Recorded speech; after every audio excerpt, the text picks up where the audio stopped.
My life looked like that at one point. I hit rock bottom and I felt like a failure every day. I gave into every cheap dopamine possible, but after a few months of struggling to climb back up, I finally had control of my life again. If you're also going through life like him, I want to show you how you can get out of your rut and finally take back control of your life again. Step 1. Clean up yourself. When our life begins to fall apart, so does our environment. Messy room, unclean dishes, dirty clothes. The space we occupy is usually a reflection of ourselves. If your room is disordered and looks like a mess, it usually means that your current life is also a mess right now. If you fail to take care of your space, it means you fail to take care of yourself as well. So your breath starts to stink and your body starts to reek of the smell of rotten fish. If you can't take care of yourself on the most basic level, how do you expect to actually take back control of your life? So get up and start to clean your space, and you'll actually feel like you're slowly building your life back together. Then go and improve on your hygiene. Brush your teeth, have a nice shower, put on deodorant, smell good and feel good. Treat yourself with respect. Being clean and feeling fresh can boost your self-esteem over time. You're basically telling yourself that you're someone worth taking care of. Step 2. Figure out who you want to become. There's a reason why most of us choose to use the same 4 apps for hours while rotting in bed all day. It's not because we're lazy. It's because we don't have a mission or a purpose to work towards that pushes us out of bed every morning.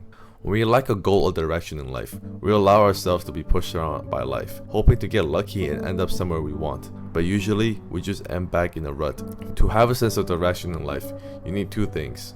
First, figure out the person you ultimately want to become and the person you want to be proud of. What does the person look like? The things they do and don't do on a daily basis, the type of life they have, and the things they tell themselves. Write this person down on a piece of paper in as much detail as possible. We want to create a new identity for ourselves, because your current identity right now and the things you tell yourself will only hold you back from improving. Second, write down 2 to 3 personal goals that could be realistically achieved in 1 to 2 years. In the past, I've tried writing multiple different goals that covered all areas of my life, but these goals always faded away because I was getting lost in the sheer amount of goals I set for myself, and it was just impossible to put all of my attention to all of them. But when I just stuck to 2 to 3 goals, it became a lot easier to prioritize and I had a clearer sense of direction. When you have these 2 written down, stick it on your wall so you are constantly reminded of the transformational journey you are on. Step 3. Do the next small habit.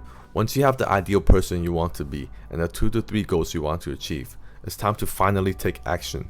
You need to ask yourself, what is the next smallest habit you can build that will move you closer to your goals and the person you want to be? The reason we want to take small steps is because we want this process to be as easy and as painless as possible. Most people fail to take action because all they think about is the long and grueling journey up ahead. They try to eliminate all the bad habits at once and flood their days with hard productive tasks, but they just end up getting burnt out and giving up. Trust me, I've been there before.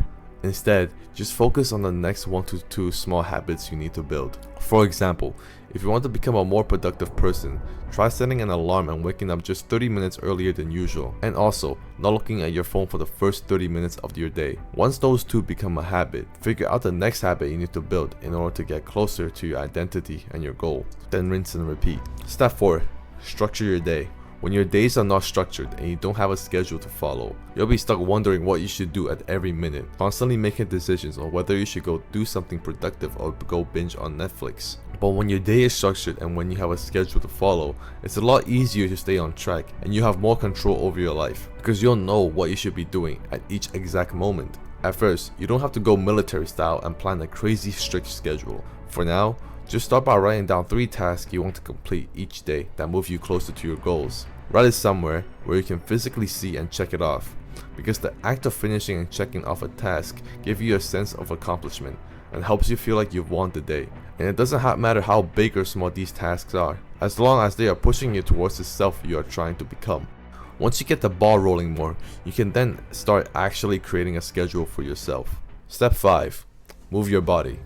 Wouldn't you agree that life would be better if we all had a magical pill that could improve your mental clarity, prolong your lifespan, improve your mental and physical energy, increase your overall mood and outlook on life, improve your sleep, and increase your physical attractiveness?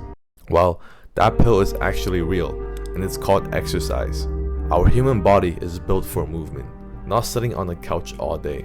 Just like brushing your teeth, exercise should be a non-negotiable part of your daily routine. So pick up those dumbbells, lace up your sneakers, and get your heart pumping. Embrace the movement your body was made for. Step 6. Do what you said you would do. As you're settling into the schedule you made for yourself and start making some progress, the tasks you set yourself to do won't become easy. In fact, they might just become more challenging and more repetitive. There will be times where you don't feel like doing the hard work or putting in the effort. This is where many people get stuck, eventually losing their momentum and slowly slipping back into their old habits. To overcome this, you have to be disciplined and commit to completing the task you set for yourself, even when you don't feel like doing them. How much you put into this world is how much you will get out of it. By completing the task you said you would do, you build trust within yourself. As you trust yourself more, your confidence in yourself grows alongside, making you more likely to reach your goals and less likely to give up. Step 7. Consistency. There will be times when your past bad habits creep back in, and some days you will fall off track. Know that your journey won't be linear, but as long as you keep moving forward and stay consistent, you will always have a chance of success. To the day you die, as long as you're trying, you're not failing. You only become a failure if you stop trying. That means it is impossible to fail if you keep trying every day. Nothing is impossible. Impossible literally reads, I'm possible. It all really starts with you. This is your life. You gotta live it the way you want to. You can achieve anything you put your mind to, but it all starts with you. You are the person in control. People can help you, people can boost you, but if you do nothing for you, nothing is going to change. I hope you've taken something from this video. Subscribe if you're new.